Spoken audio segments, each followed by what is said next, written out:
রাজধানীর অভিজাত এলাকা বনানী জামে মসজিদের পাশের আবেদিন টাওয়ারের ৮ তলার সুপার ট্রাম্পস ক্লাবে চলছিল ডিস্কো পার্টি। আবেদিন টাওয়ারের নিচে হঠাৎ গোলাগুলি। ভবনের সিঁড়ির কলাপসিবল গেটের সামনে গুলিবিদ্ধ অবস্থায় পড়ে থাকেন ৩ জন। রক্তে ভেসে যাচ্ছিল চারপাশ।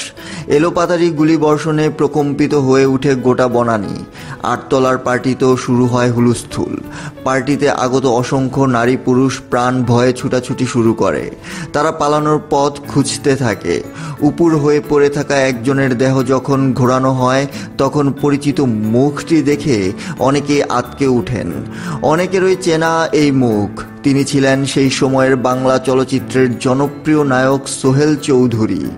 গুলিবিদ্ধ ৩ জনের মধ্যে ২ জন প্রাণে রক্ষা পেলেও ঘটনাস্থলেই নিহত হয়েছিলেন সোহেল চৌধুরী। ঘটনা ঘটিয়েই সেই রাতে গুলি করতে করতে অস্ত্রধারীরা পালিয়েছিল। তবে অস্ত্রসহ ধরা পড়েছিল একজন। তিনি হলেন আদনান সিদ্দিকী। ১৯৯৮ সালের ১৮ই ডিসেম্বরের মধ্যরাতের ঘটনা এটি। তৎকালীন সময়ে এই ঘটনাটিকে বলা হতো ব্যয়বহুল খুন। গত শতকের ৯০-এর দশকে ঢাকার গুলশান বনানীতে জেঁকে বসেছিল পার্টি কালচার। বনানীর আবেদিন টাওয়ারের ৮ম তলায় ট্রাম্পস ক্লাব তখন ছিল বেশ আলোচিত। শিল্পপতি, রাজনীতিবিদদের পাশাপাশি সেখানে বিনোদন জগতের অনেকের মেলা বসত। চমক দিতে হাজির করা হতো বলিউডের নায়ক নায়িকাদেরও। ক্লাবের ঠিক পাশেই ছিল বনানী জামে মসজিদ। তার কাছেই একটি আবাসিক ভবনে থাকতেন চিত্রনায়ক সোহেল চৌধুরী। বাড়ির কাছে ট্রাম্পস ক্লাবের সামনেই ১৯৯৮ সালের ১৮ই ডিসেম্বর ভোররাতে গুলি করে হত্যা করা হয়েছিল তাকে।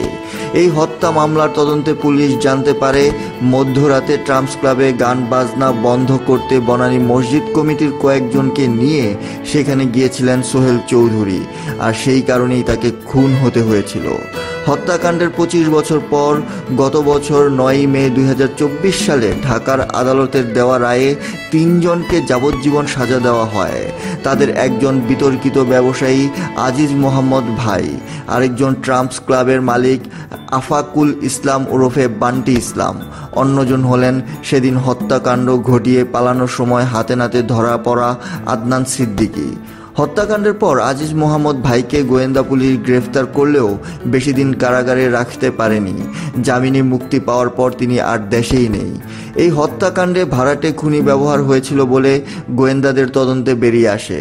খুনি হিসেবে সানজিদুল ইমন, লেদার লিটন, কিলার আব্বাস, মামুন সহ অনেকের নাম এলেও পুলিশ তাদের বিরুদ্ধে প্রত্যক্ষ সাক্ষী জোগাড় করতে ব্যর্থ হয়, যার ছাপ রায়েও পড়ে। চলচ্চিত্র জগতে আলোচিত প্রযোজক আজিজ মোহাম্মদ ভাইয়ের সঙ্গে ট্রাম্পস ক্লাবে সোহেল চৌধুরীর একবার তর্কাতর্কি হয়েছিল বলে আদালতে জানিয়েছিলেন ক্লাবটির তৎকালীন ব্যবস্থাপক এনামুল হাফিজ খান। সেই ঘটনাটি ছিল খুনের আরও আগের। তিনি বলেছিলেন তার সামনেই সোহেল চৌধুরীর সঙ্গে আজিজ মোহাম্মদ ভাইয়ের কথা কাটাকাটি হলে তিনি তখন সোহেল চৌধুরীকে ক্লাব থেকে বের করে দিয়েছিলেন।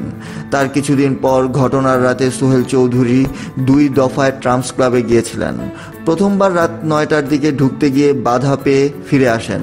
পরে রাত ২:৩০টার দিকে পুনরায় গিয়ে ক্লাবের সামনে গুলিবিদ্ধ হয়ে নিহত হন। তখন আহত হন সোহেল চৌধুরীর বন্ধু আবুল কালাম আজাদ, ট্রাম্পস ক্লাবের কর্মচারী নীরব ও দাইয়ান। ঘটনার পরপরই স্থানীয়রা আদনান সিদ্দিকীকে ধরে পুলিশে সোপর্দ করেছিল। প্রত্যক্ষদর্শীরা জানিয়েছিলেন ঘটনার রাতে সোহেল চৌধুরী বাসা থেকে প্রথমে বের হন আনুমানিক ৯টায়। তখন তার সঙ্গে ছিলেন শহীদ, আবুল কালাম আজাদ, হেলাল ও হাফিজ নামের ৪ বন্ধু।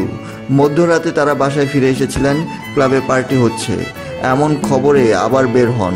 সোহেল চৌধুরীর বাসা থেকে ট্রাম্পস ক্লাবের দূরত্ব ১০০ গজেরও কম। রাত ২:৩০টার দিকে তারা পুনরায় ট্রাম্পস ক্লাবে যান। ক্লাবের নিচতলার কলাপসিবল গেটের কাছে ২ যুবক তাদের আটকে দিলে শুরু হয় তর্কাতর্কি। তখন এক যুবক রিভলভার বের করে আবুল কালামকে প্রথমে গুলি করেন। এরপর সোহেল চৌধুরীর বুকে গুলি করে পালিয়ে যায়।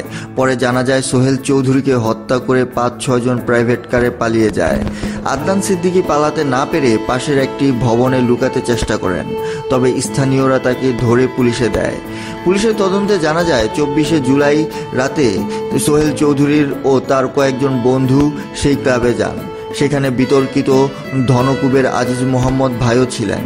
সেদিন রাতে বনানীর ট্রাম্প ক্লাবে গান বন্ধ করতে বলেছিলেন সোহেল চৌধুরী ও তার বন্ধুরা। এ নিয়ে আজিজ মোহাম্মদ ভাইয়ের সঙ্গে সোহেলের কথা কাটাকাটি হয়। এক পর্যায়ে সোহেল চৌধুরী আজিজের উপর ক্ষেপে যান। তখন সোহেলের এক বন্ধু গুলি করতে যান আজিজ মোহাম্মদ ভাইকে। এই সময় ক্লাবের শৌচাগারে ঢুকে আত্মরক্ষা করেন আজিজ মোহাম্মদ ভাই। এই ট্রাম্প ক্লাবের মালিকানা ছিল বান্টি ইসলাম ও আশিস চৌধুরীর। সোহেল চৌধুরী হত্যা নিয়ে তার মা নূরজাহান বেগম আদালতকে বলেন, সোহেল খুন হওয়ার 15 থেকে 20 দিন আগে টেলিফোনে আজিজ মোহাম্মদ ভাই ও বান্টি ইসলামের লোকজন হত্যার হুমকি দিয়েছিল।